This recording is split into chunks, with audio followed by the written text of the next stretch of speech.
Oh my gosh, we are live. Good morning, everybody. I'm not 100%. Oh, you can hear me. Okay, good. Hey, good morning. Welcome to the Daily Whatever Show. I am Lawrence Winterman. I'm here with my kitty, Ripley. She is co hosting with me this morning. Um, Dana, my lovely human co host, will be along any moment, I am sure. She was texting, so I know she's awake. And we've got a special guest today. Cliff Schecter is joining us today, not on a Friday, not for Fucked Up Friday, just for a regular shits and giggles hangout kind of thing. So hang out here with me for a moment while I extemporaneize and we will wait for Dana to show up. Oh, here she is. Here she is. I will add her to the stage now. Good morning, my friend. Hello, my friend Lawrence. How are you? I am excellent. I am excellent. I am here with a kitty on my lap, Oh, and live and good to go. Live on time. right. And me like 1 minute in, maybe 30 seconds late. I overslept a little and I woke up with crazy hair. So I've been trying to like I don't know what I did in my sleep last night, but it was like this big when I woke up. Nice. So it happens sometimes. It happens sometimes. And Hang on, let me say something out loud. Cliff Schecter, I can see you there behind the scenes in the green room. We will bring you on screen in just a couple minutes. We're going to do our normal morning shtick, and then we will bring in Schecter. a shtick and then a A shtick and then a Schecter. yeah, it's a good morning and a stick too Right. for my Yes. for A my little dog canine treat. friend here. Perfect. Um, Lawrence, we have kind of a big announcement that we have not yet made this week around our programming, and I think you know what I mean. And I thought I we should. don't. Yes, you do. The I Monday will. Thursday thing. We kind of Yes, announced that. we kind of have, but it starts tomorrow. So I feel That's like true. I guess it's maybe the people should be aware. right, and there's You will an see something different tomorrow. I will not be on the screen tomorrow at all. I'm that's not right, even going to show up at the beginning the because feminist Thursdays are now. takeover. Yes. Sorry, What are you calling them?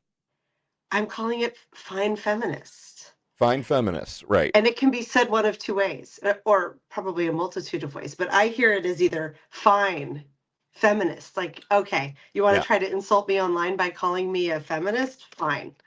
But the other way I hear it is, I'm fine, kind of Yes. fine. You are Um, indeed fine, and you are also a feminist. I Um, am. And Explain to the people what your show is going to be about.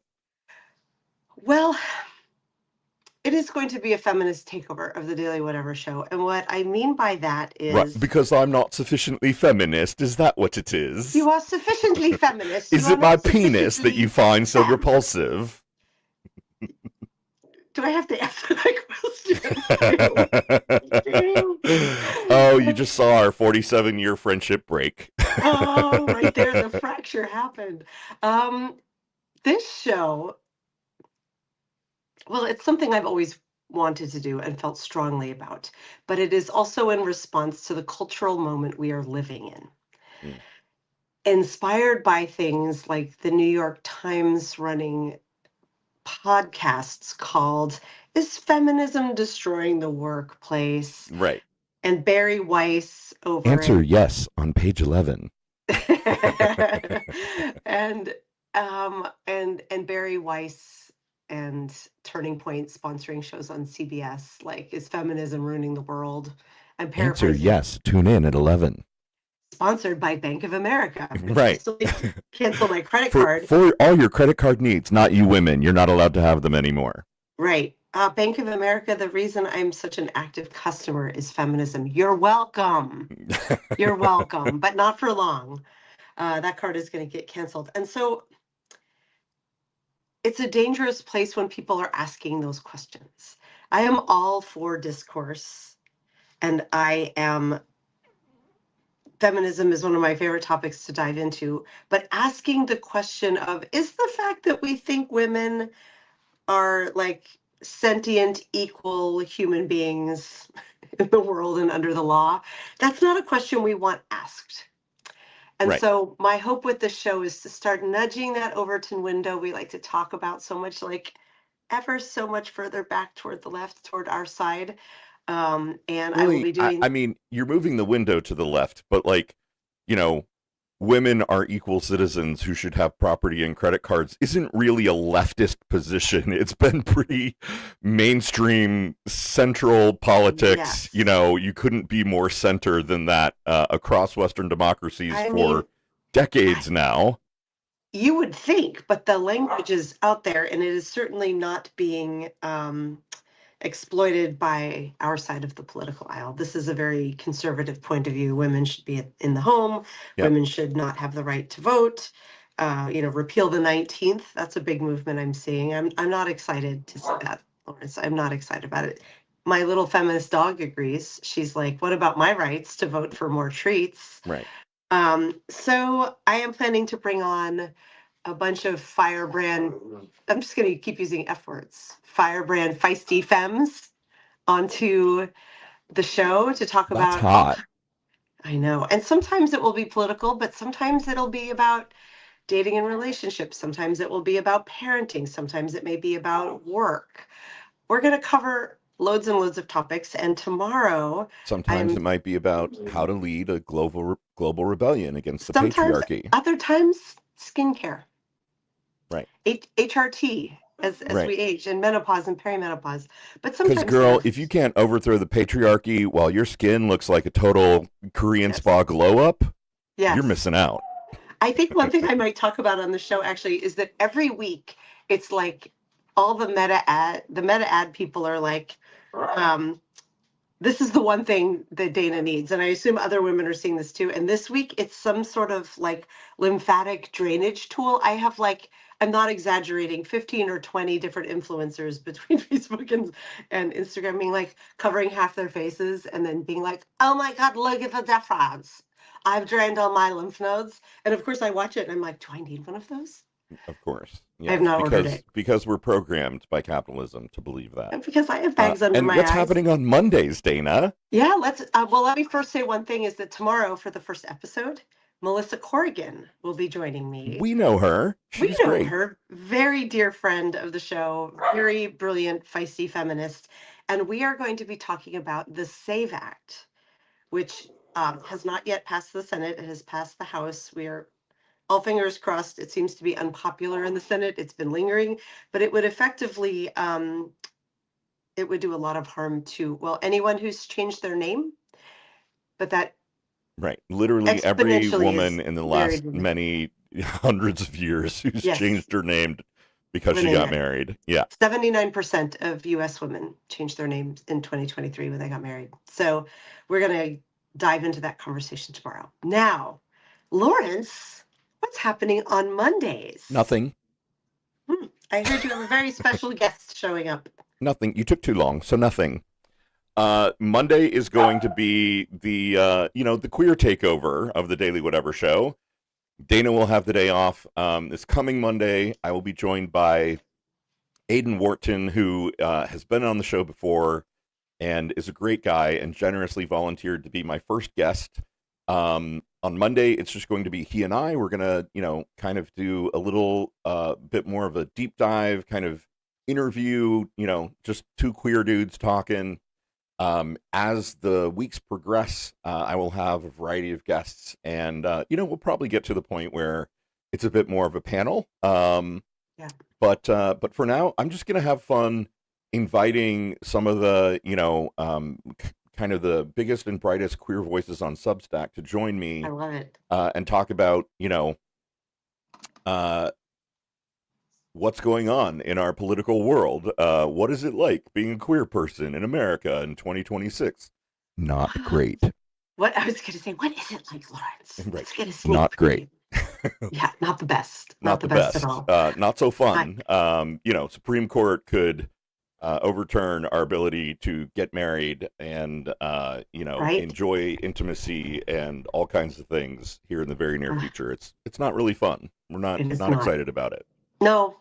So yeah, my right to vote, your right to marry, all of us with our, I don't know, domestic terrorists. So during the Holocaust, obviously, we would have had the yellow stars, and you've joked that you'd be a Lucky Charm. What do we get for just being a domestic terrorist? Do we get like a I black X? yeah, maybe I don't know, maybe like a little An red A, bomb, maybe a little stick of dynamite. right? Or just an A for Antifa? I don't know. Oh, hang on. There's a douchebag on YouTube who I need to block. Oh, Uh, what's he saying? Or Queer Voices LMAO. Yeah, there you go. Haha. Delulu TV. Thank you for the name suggestion. That's what I'm going to call it. And now, goodbye forever. I kind of like Delulu TV. Is that what you're really going to Delulu call it? TV is absolutely what I'm going to call it from now on. Yeah, Perfect. why not? That was my It's next kind of question got the was, Desilu sort of thing going for it. It's like a callback to Lucille Ball and Desi yeah, Arnaz. There's some TV history there. the kids Yeah, like to talk about delusional Delulu. is like the most gentle thing that I've been called in my life. So bring Oh my it. God. Lawrence, I love it. You know what else I love? That we've got Cliff Schecter in the green room. Oh my God. And he is waiting Which patiently.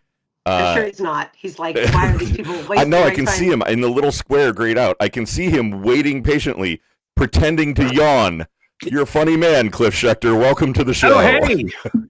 Cliff Schecter. Hi, welcome to guys. the How are show. you? Excellent, excellent. How are you, sir?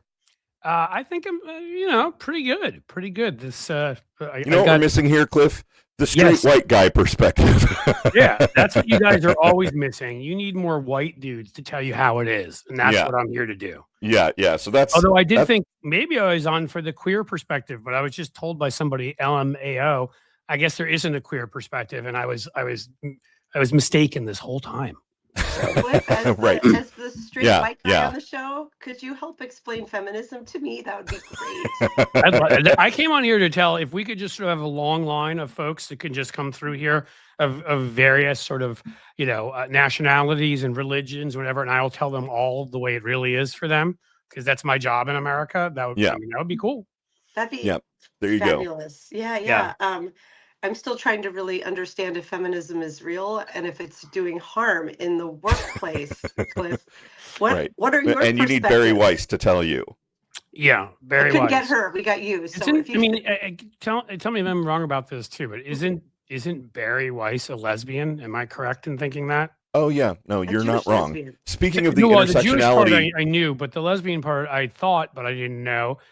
I mean, man, they being the right will never run out of just complete fucking sellouts willing to destroy anybody else like them as long as it puts a fucking nickel in their pocket. You know And what? no, Let's play a that's not fun little reference to game. the fact that she's Jewish, though I'm Jewish. So if I wanted to make that joke, I could.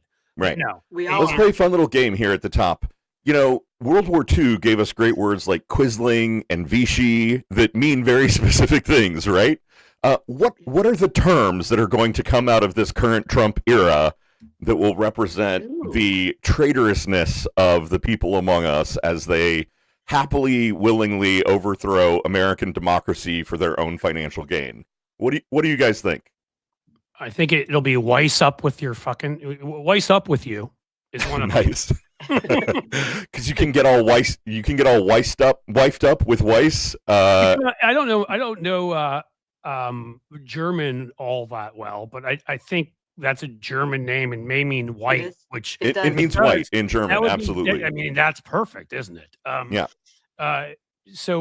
So yeah, I think Weiss up with you might be one to come out of this. Yeah. What about I mean, Miller? There's got to be a Miller in there somewhere, right? It's Miller time. Well, that's Right, I mean, considering that beer, is not good. Let's put it that way. I shouldn't be mean to them, but let's call it not mass-produced American beer. Right. We mass-produced Nazis too, so that kind of goes well for Stephen Miller. Yeah. There you go. Sure. I think if you have from now on after this, we'll just say if you have Heg's breath, it just means you're a drunken Christian nationalist who is ready Absolutely. to destroy everything. I don't know. I'm just coming up with all these. So No, if they're no, not these are funny, I great. apologize. I'm just making shit up as I go. What about Cash Patel? What does it mean if you're Cash Patel? Basically, we'll say if you're all cashed out, it means two things about you. One, it means you're a fucking Nazi, and two, it means that your eyes can't point in the same direction. Right. Yeah, Right. not only are you a Nazi, though, you're a Nazi of color who seems absolutely unaware of the fact that you are selling out all of your own people. And a Nazi of color who, if you've ever seen that image of him with like the cowboy hat and those boots on. Oh my God, right. Nazi of color with this like the self-awareness and sentience of like my chair. You know what I mean? Like I mean, and look at this chair. This chair is pretty fucked up. So yeah, no. Yeah, that's actually about Kash Patel's skin tone. Speaking of skincare routines, Dana. Yeah. Or not, skin texture. Okay, that's better. I was like, are we getting racist here? I don't know. No. I'm sorry. Please forgive me for. Don't cancel Lawrence. He's queer. But the Kash Patel doesn't have the best skin, shall we say, in terms of overall skincare. I think it also has to do with like having no idea how to do your job. I mean, surely like, you'll be at work and you'll be like, how's the new guy? And you'll be like, he's completely cached. Yeah, there you go. Like, or he's a complete cache. Yep. I'm not sure what the usage would be. And that just means like he got hired. We don't really know why.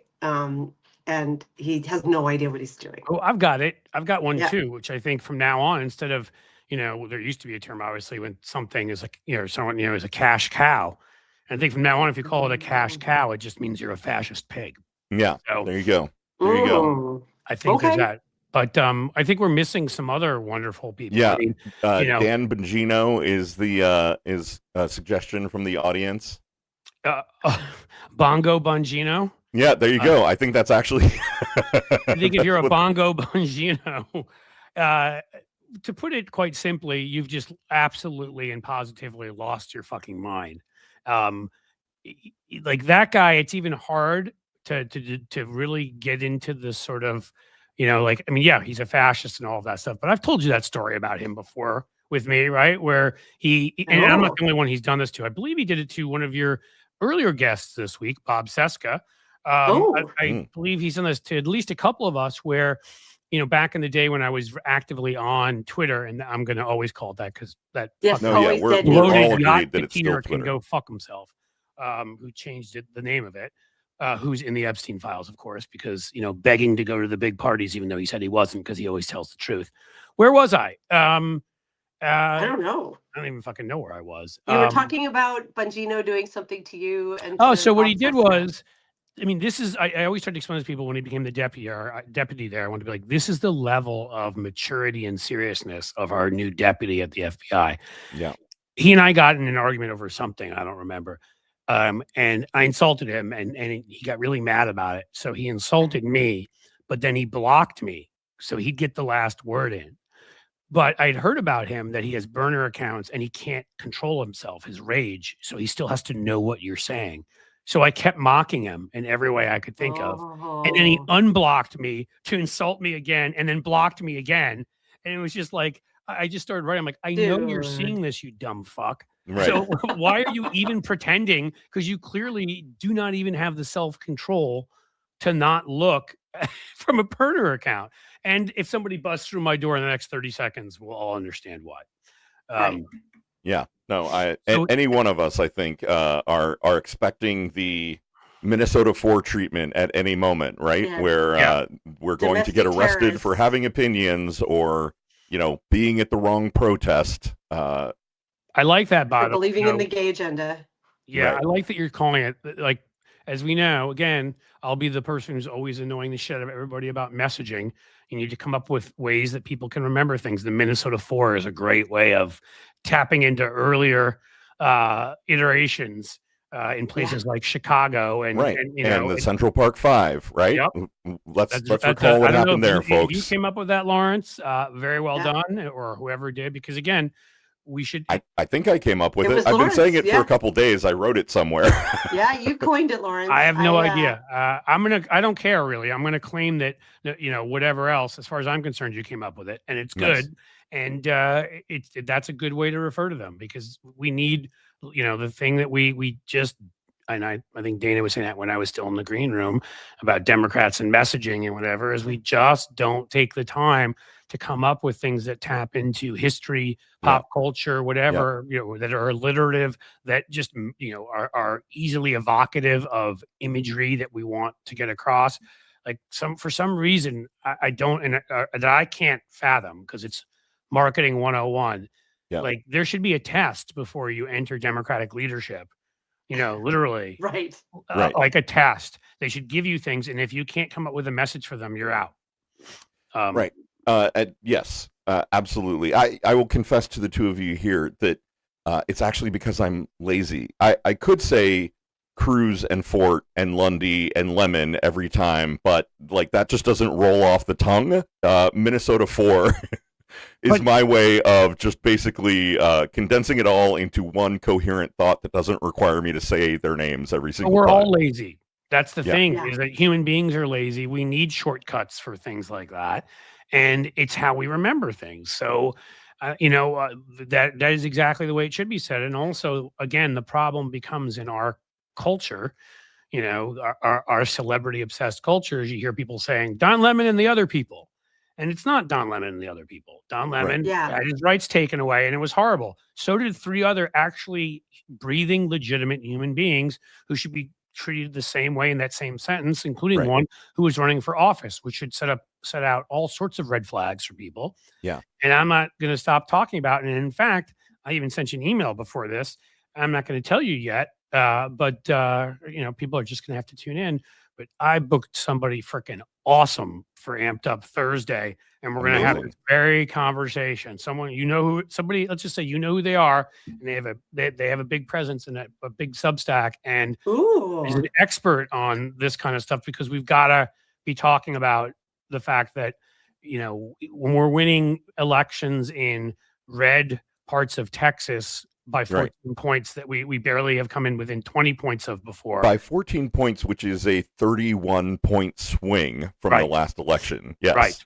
And Miami, where because of sort of going back to going back to Batista and Castro and the whole history of Cuba, Cubans have an allegiance to the Republican Party, and it's frayed a bit over the years, but it took Donald Trump, I think, to completely destroy it. Because it's weird how you have an allegiance to a party and then you see your brother being deported, or your mom, or whoever it might be, people and we won the mayor's election in Miami, one of the few big cities that we could almost never. We had an impossible time winning mayor's elections, and we won by 20 points. Right. I don't think we'd won one since the 90s. It's been a long time. Dana and I, we grew up down there, and I remember the shift of Miami from Democratic to Republican. And so they're looking at this right now, and I know Donald Trump's a complete fucking moron, but some of the other people in there, not the cabinet, they're all fucking morons too. But some of the actual appointed officials that aren't cabinet officials, who are there, who are evil and actually are smart people, which, or at least they're smart enough. It doesn't take a lot for them to know that if we, even if we don't message, which would be a goddamn shame, because we could have an FDR like election if we do this right coming up. But even if we do, even if we were to screw it up somehow, we will still likely win the House back. We still will have a shot at the Senate and all of that. But the problem here is they know this. So they're demanding voter rolls in Minnesota. They're breaking in at Fulton County with, Tulsi Gabbard doing whatever the fuck she's doing down there, besides being a Russian spy, allegedly. We'll just throw that out there. This should be so obvious to anybody that, and they arrested a state Senate candidate so, I mean, if we are not thinking about the fact that if we think they're just going to let us go into an election and they're just going to cheat the way they normally do, which is in states where they have a Secretary of State like mine, they purge a few percent of the vote from minority populations, which is horrible enough that you don't really get the accurate vote no matter what. But no, they realize that's not going to be enough. They're going to, anything from saying there's terrorists, attacking certain polling places and sending in ICE or whatever and shutting them down, Right. to arresting candidates, to and Trump blatantly saying that we should nationalize elections. Yep. Yes. There are It's- about 15 jurisdictions where we should nationalize elections. Yeah, I wonder where those are. could be, Right. And let's Right. not forget the SAVE Act is still sitting in the Senate. Well, that's part of all this too, right? Yeah. So I mean, if we're not having this conversation about everything we just mentioned and more, and then we're closing our eyes and pretending it's all going to work out okay. And sadly, it's not. It's not going to just work out okay. We need people from the national security realm, from the legal and judicial realm, from frankly, perhaps ex-military realm. I mean, not that I ever, for the most part, want those, in a healthy democracy, you don't want military folks to be that involved. Right. We're in a break glass in case of emergency place here. We really are. We're there for sure. A couple comments from the chat. One is Jason is suggesting that we need a drawing. He said we need an artist to do a graphic of the Minnesota Four styled like the Fantastic Four. Oh, that's and a I great said idea. Walter Ryan's daughter should draw it. She should. She's a great artist. That's an excellent idea. It'd be amazing. There's another one I can think of who just literally reached out to me yesterday, and we've talked about adding to one of our sections of our, who is a professional and brilliant and great. Doesn't mean Walter Ryan's daughter shouldn't do it. Maybe they both can, or maybe they can do different aspects.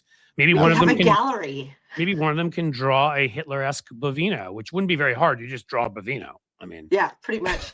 And then Laura is asking, Cliff, you've teased this guest. Can you, we never even had you introduce yourself. So tell people where they can see this. I think most people here know who you are, but where and at what time and day can they?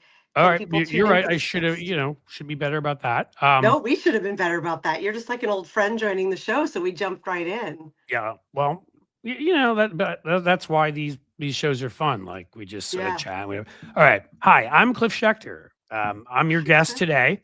I've been alive for at least 50 years, which is really starting to hurt in various joints and muscles and whatever. Bro, I worked in democratic politics. Hey, did you know that I wrote a best-selling book, Lawrence? I've heard. Is that it on the shelf behind you, Cliff? I mean, that's Mickey Mantle behind me. I'm not responsible for him, but God, I wish I were. But yeah, look at that. The real McCain right there. Wow. Yeah, no, that. Yeah, I wrote that book and it's a bestseller and all I do is talk about it. Okay. So there's that. Okay. We'll get past that. And the last thing I did was I raised money for Democrats at this good ones. And I wrote ads for Biden and other people and kind of retired a little bit from that. And now I have a Substack where I'm lucky enough to have these two folks helping me, which, I started it and others joined, and it's called Blue Amp Media. And Lawrence is the COO.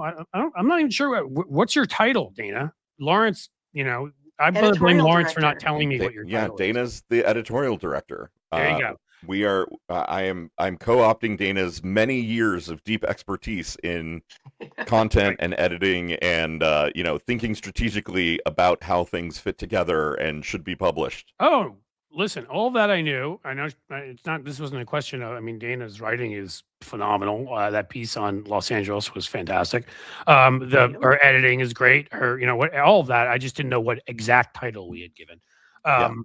Because it could be just ruler of the world or something, We're reserving things like Grand High Archon and Queen of All She Surveys. Like, there's got to be a bit of a career progression ladder, Well, next she gets to move up to Director of Space Force. So right. That. Yes. So yeah, although Bree Fram actually should be the Director of Space Force, but they kicked her out, so she's running for Congress instead. But somebody, I guess I should answer as quickly as because of course we all just joked and went off on whatever, and somebody did ask a question, so I apologize for not answering that. Which is, I do a show called Amped Up. Get it, Blue Amp? We're very creative. On Wednesday and Thursday with David Schecter, who is a longtime friend, and you may remember used to have a show on MSNBC, a regular show, and he also filled in for Oberman and Chris Matthews in the 2000s through the early 2000 teens, and has been on. He's also anchor at CNN at one point and whatever.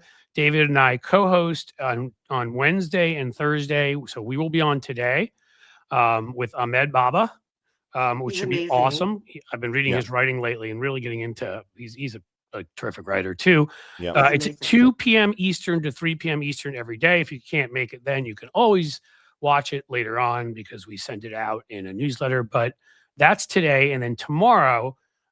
The Thursday edition, 2 to 3 p.m. Eastern. It's always 2 to 3 p.m. Eastern, and we're going to have a show 2 to 3 p.m. Eastern pretty much every day on our YouTube and Substack. That's a good segue. I was going to say, should we tell the people that we've actually got 3 new shows launching this week? Yep, I think we should. I just I'll just finish and say, like, this is a top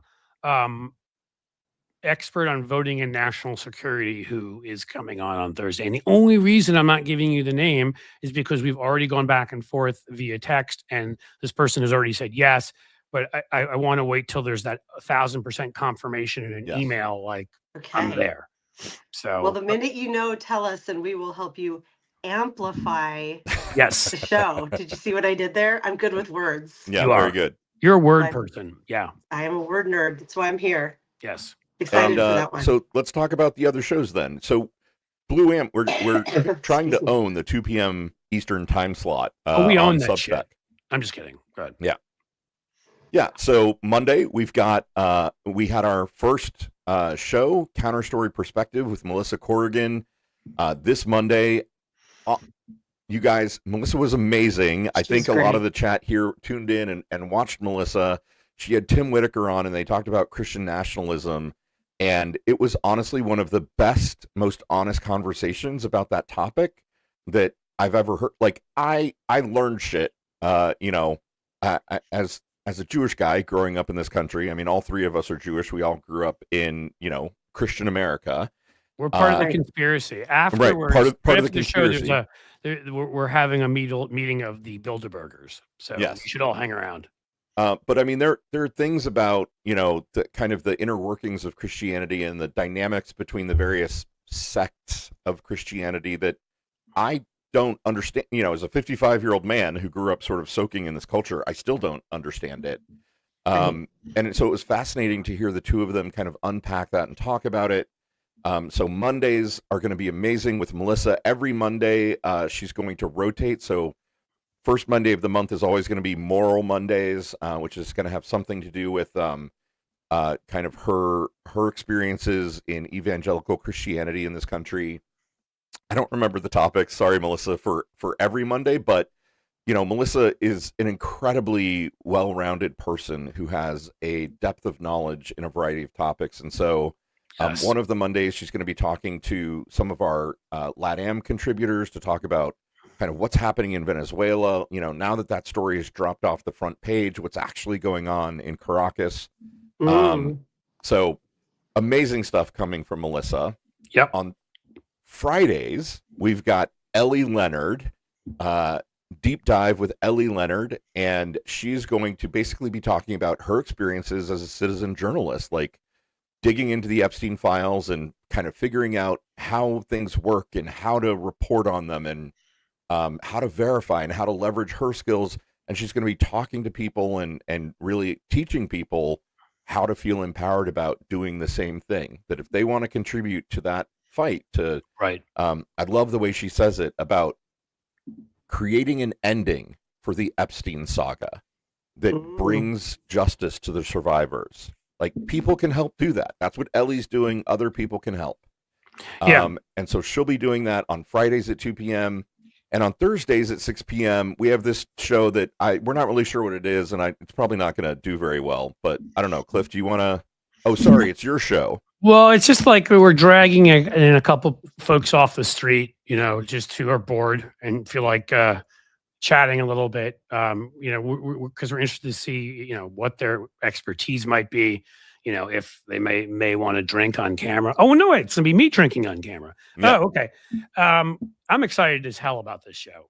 This is Thursday. We don't know yet if we're starting this week or next week. We're having a discussion about that a little bit.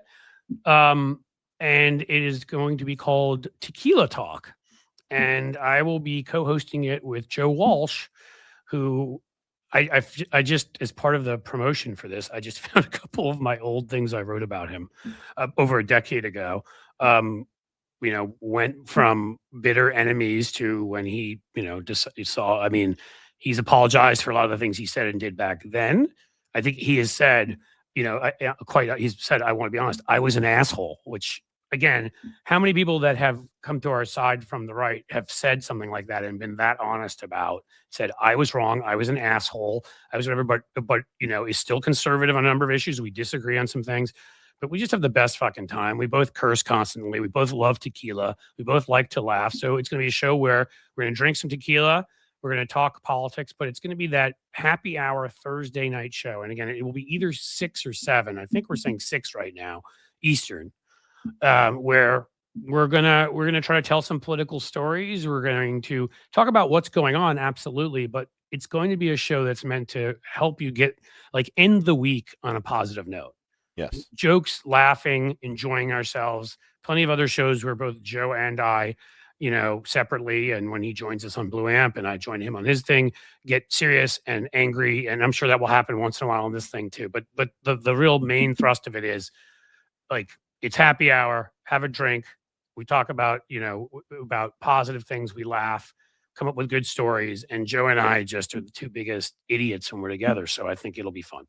I'm going to have a lot of fun. I think you all will have a blast. You want to see two guys sitting there drinking and laughing on air? This is your time. Yeah. Two very funny leaders in their field in politics, drinking and undoubtedly spilling the beans about all kinds of fun facts, past and present. That's going to be a treasure trove. That's the thing. Get a drink or two in me, and here I am with the words again for you. Fuck some of these people that I have not said things about. I forewarn that there are people, and some of them are on our side, who I've seen exploit people who have exploited me when I was younger and whatever. And I've no fucks left to give. If they suck, they suck. And I'm going to be honest about it. And that's the atmosphere where I've had a tequila or two with Joe will be the atmosphere that will bring that out. So, yes. I love that. It's going to make me drink along starting at 3 p.m. out here in Seattle. And I'm okay with that. It's just, it does sound like a great time to just pull up and have right now I'm having my cup of tea with all of you, but I'll shift for tequila talk. Since I can't show up hungover for Fucked Up Fridays. If you want to pretend, you can drink whatever you'd like. Yeah, we just invite folks to feel comfortable to drink with us or whatever. And again, it's going to be Bartles and James wine coolers for me. Yeah. By the way, you're going to bring some Mad Dog, aren't you? Right. Yeah. I'm going to be sitting here with my 40. Yeah. I'm not going to. Yeah, exactly. I'm not going to. And again, we're going to be sipping, hopefully tasty. I like it. Tequila. And talking about what we like about it in between our stories and whatever. So, we're not going to just be sitting there doing shots, if that's what people are thinking. That's not what the point is. Will I get a little tipsy on there? Although I have proposed that at the very top of the show, you guys need to do a shot to start everything off. That's actually not a bad idea. And if it goes up for that, I will do that. And then lime. Sip after that. And we'll be a little bit, we'll be a little looser, a little whatever. But no, I'm not going to say, you guys got to hear his story, Every time Trump says he says that now. Tune in Thursday to see if it's true. I don't feel like that would be as good a show as being tipsy enough that you're telling stories and having fun and absolutely. Oh my God, tagline, Cliff. Tipsy enough for the truth. Ooh, I like that. Tequila Thursdays. I like it. That's actually fucking brilliant. And if you'll let us steal that, I want it. Yeah. You can have it. We have so many things to talk to you about. I want to get to the Blue Amp campaign, but I have 2 things to put in front of you guys that I want to hear your feedback on. One is I just saw on Substack and confirmed in the news, WAPO massive layoffs. Did you guys hear about this? I heard it was coming. I knew it was coming. Surprised. Announced about an hour ago, it looks like. Washington Post begins sweeping layoffs and cost cutting. And I think there's not a lot to say other than, but what I think is so interesting is here we have 3 independent journalists here in Substack. We have all 3 been yelling from the rooftops for months. This is the future of journalism right here. Yep. I mean, look. Yeah. As we're talking, this comes in. I'll put it this way. large corporate entities and billionaires in general should not be owning newspapers and having that kind of power. Right. Yeah.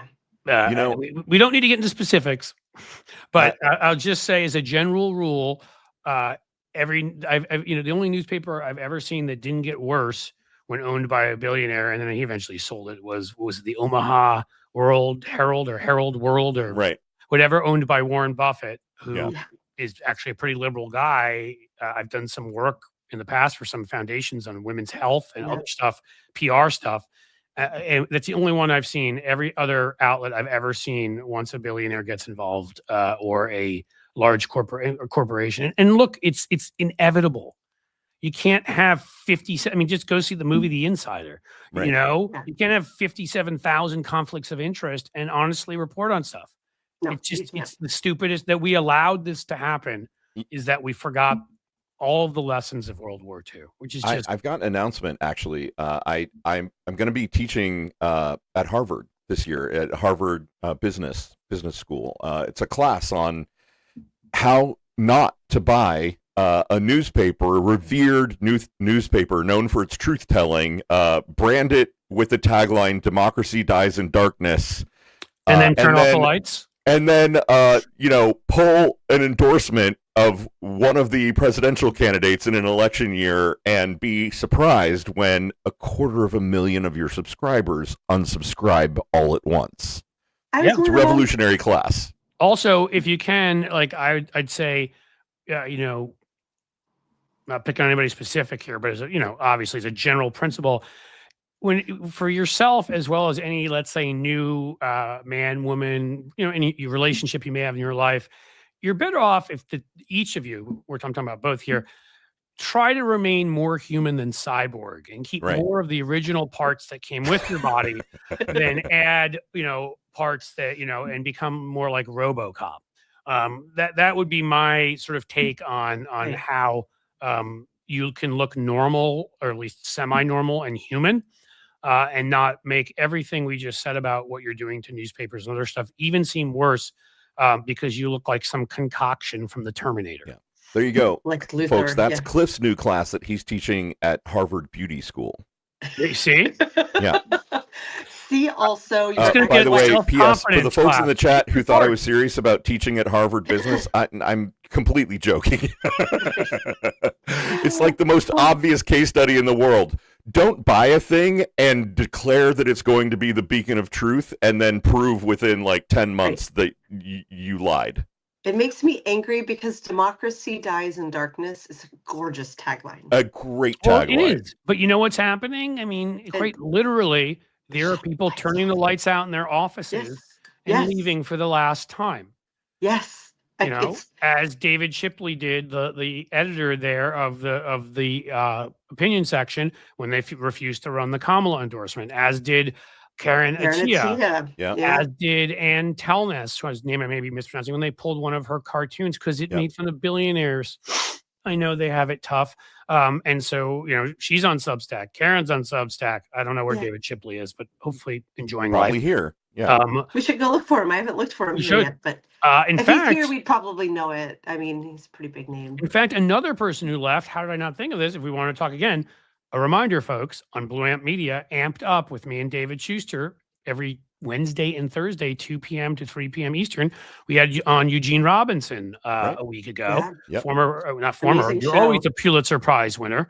Won a Pulitzer Prize. It didn't come from FIFA. He actually won it. And he left the Washington Post too, because he was very honest on our show and talked about, he didn't get personal. He didn't get what everybody just said. The changes were ludicrous. The editorial, once it came out where they said, we want to focus more on economic libertarianism in our editorials. And, and David Shipley left. Eugene Robinson, who's a brilliant writer and an important social voice and critic, was like, I'm out of here. Right. What else can you do? That's when I unsubscribed. I mean, I was part of that group because I'd stuck with them because they had been better. Right after the Hillary emails all over the front page, and Eric, I shouldn't blame him. I mean, it may have just been whatever, but no, fuck it, I don't care. Was it Eric Kornbluth, whatever the fuck his name is, Kornbluth, who wrote the story? What was it? FBI sees no connection between Trump and Russia a week before the election, and on to be like, you're right, there's no connection that I can see, besides every fucking connection imaginable. Right. Besides his campaign chair, his campaign manager, his having been over there for pageants and talking to Putin and begging Putin to help him, various members of his staff. I mean, like, are you the dumbest fucking dumb fuck? Does anyone am I crazy? Does anyone remember the server in Trump Tower? Yes, its only Alpha job Bank. was pinging a server in Russia. Like, It went to Alpha Bank. I mean, that's the thing. Is like, we've seen this stuff happen in Minneapolis. We're like, no, you didn't see what you saw with your own eyes. right. And that's horrific because it was violence. But it's not like this is the first time they've done this. Their whole Russia hoax, blah, blah, blah. And of course, all these newspapers that are owned by big corporate entities quote Trump saying Russia hoax. So some people believe it as if there weren't numerous convictions of people like Manafort and Gates. Manafort was literally sitting down with a Russian oligarch close to Putin and handing over their polling and going over where, let's say, in maybe Pennsylvania, Wisconsin, and places like that would be good places for them to put some of their resources. I mean, Gates, his deputy. I mean, there were so many connections to Russia. It was overwhelming. And then, of course, eventually, the head of the FBI in New York was arrested for working with Deripaska, who was an oligarch, in Russia. One of those oligarchs also supported George Santos. Shocker. And it goes so far beyond that. And so to write that article, to feel like you're confident enough at that moment with all that out there, I don't know if the Santos stuff was out there yet, but pretty much everything else I said was, and or maybe not the head of the FBI guy too, but all this Trump campaign stuff to say no connection seen. Is you're either being paid off, somebody's holding a gun to your head, you're a careerist who doesn't give a shit, or you're the dumbest fucking person alive. Those are your choices. Right. And Yanni in the chat mentioned Russia, if you're listening, release her emails, and then like a week later they released like her emails suddenly got exposed. I think it was actually a couple hours later. Oh my God, y'all are giving me painful flashbacks.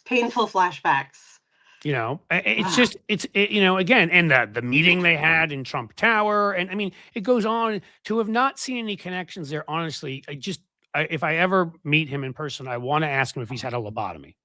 Because I'm not really sure how anyone could look at any of that and write that piece. You can say, if you're a journalist, you need more sources to write the piece. Trump definitively working with Putin, although I'd argue there's probably enough there for that. But you know what? If you didn't want to write that piece, but to write that there was no connection, like what is wrong with you? Doing so much harm in the world. It has done so much harm in the world. The aftermath of that is just staggering. One more point, and then we have to get to the Blue Amp promotion or initiative that's out there. Yes. Minneapolis has been nominated for a Nobel Peace Prize. Did you see that announcement?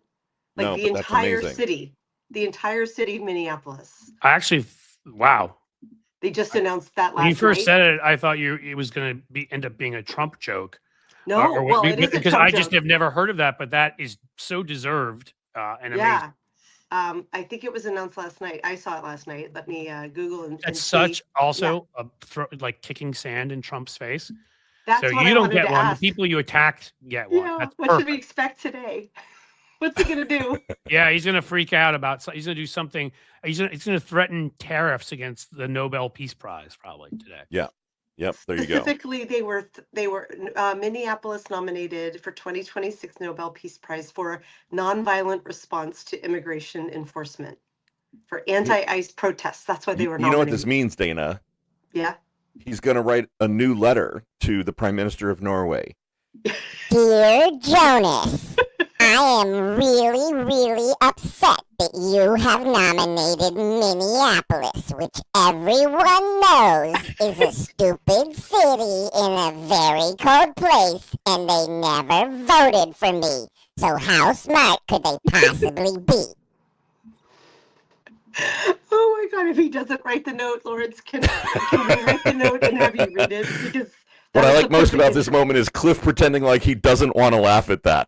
No, what I was doing, first of all, I was laughing. Oh my God, I'm weeping with laughter. Hold on a Dear second. I've got, Jonas. I mean, honestly, like the thing that still gets me is that he wrote a letter to the Prime Minister of Norway, all the ways in which that is wrong, not understanding how the Nobel Committee works, but that he titled it Dear Jonas. Come on. Dear Jonas, dear dude who doesn't work for the Nobel Committee, Exactly. because it is not connected to the country it's in, and it's a hard thing to understand. That the UN is in New York, but it's not part of America. Right. These are difficult concepts to kind of, NATO is in Brussels, but it's not actually part of Belgium. The ICE guys in Minneapolis who tried to invade the Ecuadorian consulate there, not understanding that isn't technically, Right. American soil. Yeah. Just kind of like the ICE guys are in human suits, but not actually human. Yeah. Yep. Yeah, that. So I mean, before, by the way, I was trying to say to you, I was laughing, but I also was realizing I hadn't jumped in the chat yet. So I was jumping in for some reason. I think because of the email I went in through, it's not letting me in the one on YouTube, but on Substack, I'm able to say hello to everybody. So I'd like to say hi to people. Yeah. Nice. They're kind enough to be here and put up with listening to me. I should say hello. Well, absolutely. In our last 10-ish minutes, let's talk about, Cliff, the letter, open letter, the letter that you wrote, the first open letter, and then kind of how at Blue Ant we turned that into a campaign. You mean my letter about the Minnesota 4? Yes, indeed. An open letter to defend democracy and the First Amendment. I just put the link in the chat, y'all. This is a do not miss. Yep. Y'all can go to the link while Cliff brings it to life for us. I will bring it to life. As I say hi to Lynn here, who said hello to me. Hi, Lynn. And if I missed other people, I apologize, but hello to you all. So, there have been, sadly, a dozen Rubicons crossed already of various sorts. I mean, he literally crossed the Rubicon, if you understand Caesar bringing the troops into the city, and they were never a democracy again, or a republic of any sort, democratic republic. And we brought our National Guard into cities. That was a Rubicon we crossed. But this was another one in terms of, you don't arrest members of the press, and you don't arrest people running for political office and organizing on campaigns. This was a direct assault on not only the First Amendment and free speech, but on our electoral system that ties directly into everything else we're talking about, from the SAVE Act to they're demanding the voter rolls, to their Fulton County, shenanigans and wanting to nationalize elections, and we shouldn't have elections, and all the things that I will be talking about Thursday at 2 p.m., folks, at Blue Ant Media. But honestly, that we have to be talking about, because Trump, the people that doubt that Trump will do things have not paid attention. And along the way, I love the various folks in corporate media have said, you're being hysterical. Roe versus Wade getting overturned. Right. Yep. Yeah, that worked out well. Thanks, you dumb fucks. Yeah. So, for me, it was just too much. And so the idea was, and I talked to you about it at the time, Lawrence, as COO of Blue Ant Media, I just thought I want to write something, but I tend to write a little bit, let's call it a little bit of a gonzo style, and tend to, incorporate some insults. More like Animal with a drum kit. Animal beat drums. I write what, to me, hopefully it's good writing, but I write what comes to my mind and what, I want to say, and try to be creative with words and try to come up with creative insults for bad people, which the former punter, by the way, of the Vikings, the one who stood up for the LGBTQ community when they were trying to ban gay marriage. I had him on my show at one point, and I don't know why his name isn't coming to me. Chris Cluey. Yes, Chris Cluey. He's just a terrific guy. He called it creative insulting, or he said something like, don't worry, guys. They're not coming after your giant cock monster. They don't. I mean, it was so funny, the thing he wrote, that he got a gig at Deadspin writing for a while. And so, yes, I try to do all of that, but I didn't want to do that in this, because this needed to be of a different ilk, more serious, and addressed to other people on Substack and other people out there that understand what a Rubicon this is that was crossed, because they're going to do this before the election if we don't figure out a way to stop them. So I wrote this open letter. It was expanded upon. We have a list of demands in there. We have a list of some towards Republicans, which I'm sure Mike Johnson, while he's monitoring his kids' porn, will ignore, but a lot of them that were towards even our Democratic leadership, who we've got Democrats who are incredible right now. I just the other day heard Chris Van Hollen when they asked him, like, are you going to fund ICE? He's like, let me be clear, and I'm paraphrasing. I won't give them a cent today. I won't give them a cent tomorrow. I won't give them a cent next year. I am never funding that organization as it currently is, unless it is completely changed. So it is basically an entirely different organization with full accountability, fully respecting constitutional rights and all this sort of stuff. I will never vote to fund them. And I'm like, yes, but that's not coming from Chuck Schumer. That's not coming from all. So we made some demands in there. We're hoping that anybody here who's, if you're on Substack, sign on. I'd love to have as many people sign on, as possible. And we want to encourage other people because we all need to come together on this. We're at a point now where independent media is big enough that we get a couple of bigger folks together with a lot of other people to make the breadth of that sort of those demands clear. We get picked up by corporate media. We get, people will see it, and we need people to see it. So that was the point of it, I don't like using the phrase anymore, this isn't normal, because nothing's been normal for a while. It hasn't been normal for a long time. It's not that this isn't normal. It's that this isn't the behavior of a country that is going to remain a democracy. Right. Well, we're already not really, we're let's call us a 50% democracy at best at this point. It's not going to ever literally again. Experts on democracy have said that American democracy is in jeopardy and not long for this world if kept on the current trajectory. Like it's really Freedom it's House real. that ranks all the different countries down, every year downgraded us massively. Right. To the point where I think they called us, there's like a term they have for it, which is sort of like, a troubled democracy, or it's like that's the one step before authoritarianism. Yeah. And if this stuff is not, if there's not the proper reaction to this stuff, then by anybody and everybody out there who has a voice, who has any expertise or doesn't have expertise in this, who cares about their democracy, then we're going to lose it. Yep. So that was my reasoning behind writing it. Yeah. And the letter has kind of 5 very reasonable demands, things that, we're signing on to asking for. Everyone, please go read it. Please sign it. I promise we will eventually update the letter with all of the names that have currently come in. We've got something like, 250 people who have said that they want to co-sign it. We need to make a stand. We need to make a stand on this because, like Cliff said, many Rubicons have been crossed so far, but this is one of the most important in terms of really escalating the ability that they're trying to get away with to literally shut down the elections, get rid of the opposition, throw us in jail on any trumped up charge, pun intended. Yes.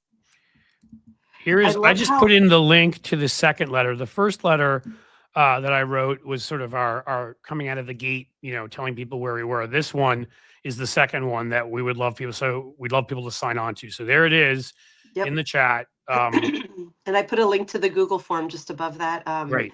So people can. What I love about this is that it's so clear and actionable, Cliff, that like it's very easy to feel helpless. Like what impact can, our small but mighty community have? And I feel like that's the point of Blue Amp Media is to amplify.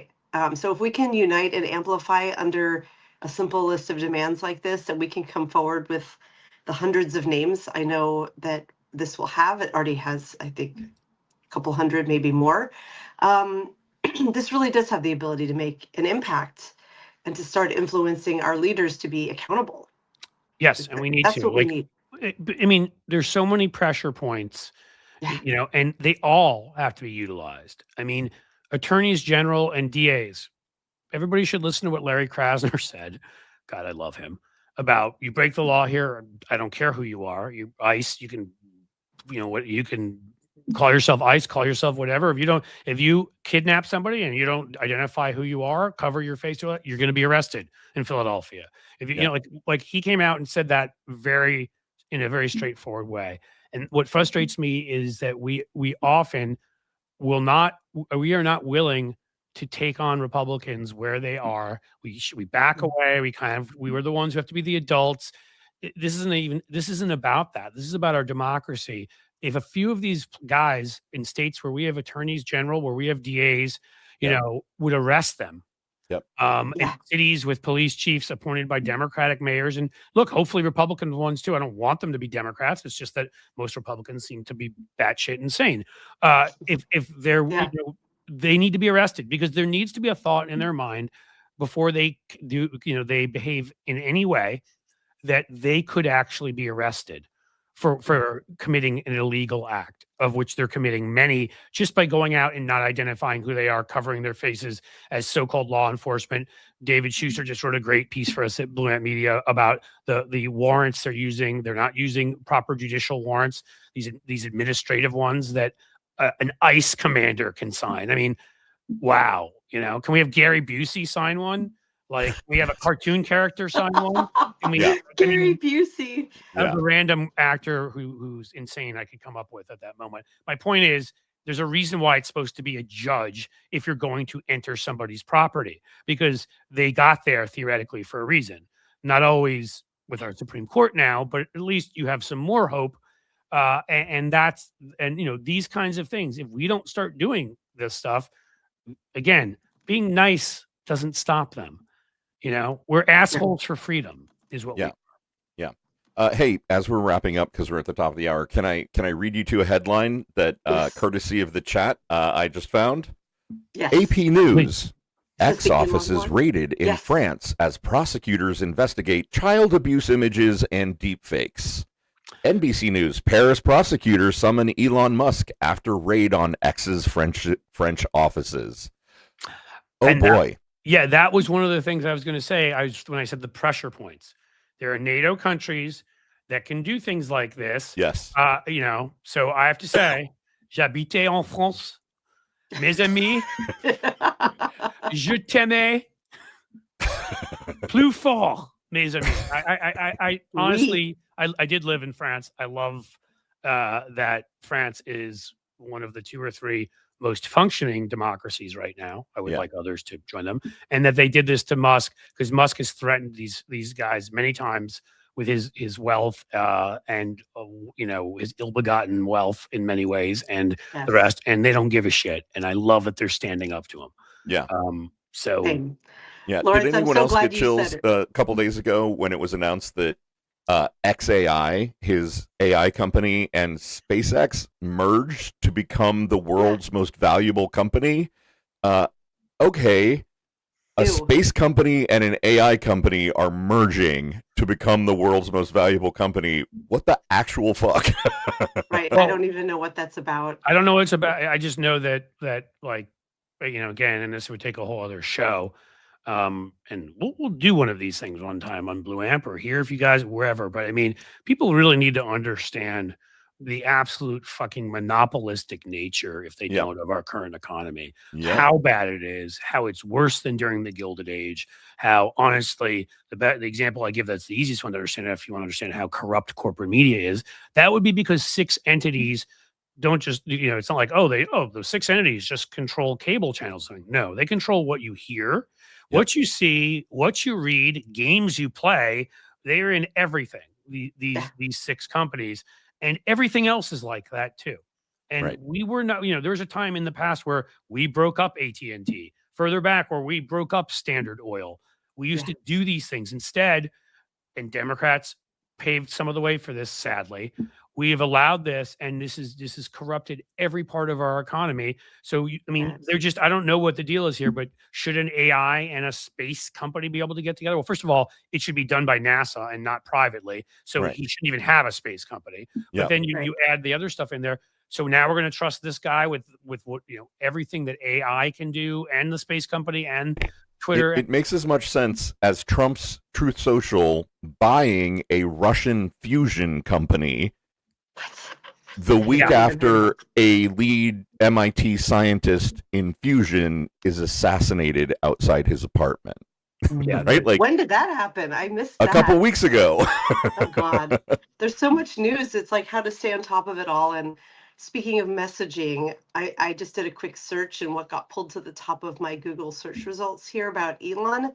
I have 5 sources. Only one, AP News, mentions that it's child abuse images and deep fakes. The rest are just mentioning rated. And Fox Business is one of the 5, and it says Elon Musk calls police raid on ex offices a political attack amid French criminal probe. So it's already of course, casting it doubt. always is politics, except for when you're convicted as a criminal, except for when you have to end up settling Yeah. a sexual assault charge with somebody who worked at a former worker at SpaceX, and when you have to settle things with unions because you locked workers in, and God knows what else he's done. And when you're Trump, and you actually are a convict, which we should, again, messaging wise, we should be referring to him as convicted felon Donald Trump every single time we talk about him, and adjudicated rapist, and Pete Hegseth, who of course also settled a sexual assault charge. I don't know with Kristi Noem how she didn't go to prison for shooting a puppy in the head, but the things for committing that act, the harmful things I'd like to do to her, I would rather not say, because I would probably suffer. I mean, when you harm cats and dogs, I know. Yeah, You're a monster. you're the lowest form of human. sociopathic. Oh God, I mean, they're just all the lowest form of life, and and that's why they're always going to cry politics, because they're together for a reason. They're a group of sociopathic, narcissistic, fucking criminals who don't have any respect for anybody else or anything else but what they want. And it looks like maybe in France, Elon Musk is going to pay some sort of a price. Let's hope. Yep.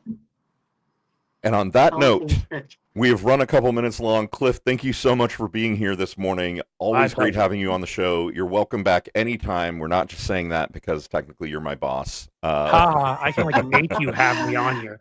Oh my I gosh. suck at this. Like, everybody's like, "Oh my God, Cliff's fucking terrible." I just be like, "Sorry, no." Right. We've got some comments on the chat. Oh God, please never have him back. Don't let God. That guy's such an asshole. I know I'm Whitey the Blue-Eyed Devil, but I'm a nice guy. Okay. I got that from George Carlin, by the way. Before anybody wants to, that was his. Never trust a man who tells you he's a nice guy. Ooh. Tune in tomorrow for my feminist. That's actually probably true. But no. As true as never date a man with 2 first names. Or a first name that's a verb. Ooh. These are all. I've written an article about this. It's very. I need to think about this because I haven't. I mean, I apologize. Apparently, that's unpopular on this show that I've never dated men. But I could figure out a way. Some of the lines that I used to know about. Not dating women for certain reasons. But then I'd probably be called sexist. And so, I think what I will just say is thank you to all of you for watching and participating. Thank you to you two guys for everything you do at Blue Amp, but more importantly, at this moment, thanks for having me on, because it's always fun, and I appreciate it.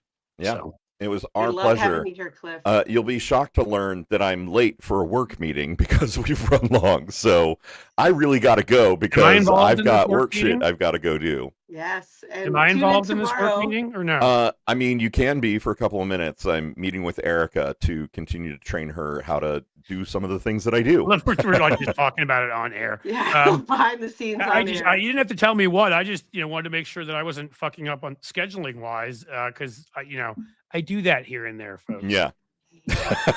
Right. We're gonna start talking work right here. So we should go. Listen, bye, everybody. Thanks, Cliff. Thank you. Have a great day. Fight hard, but also enjoy.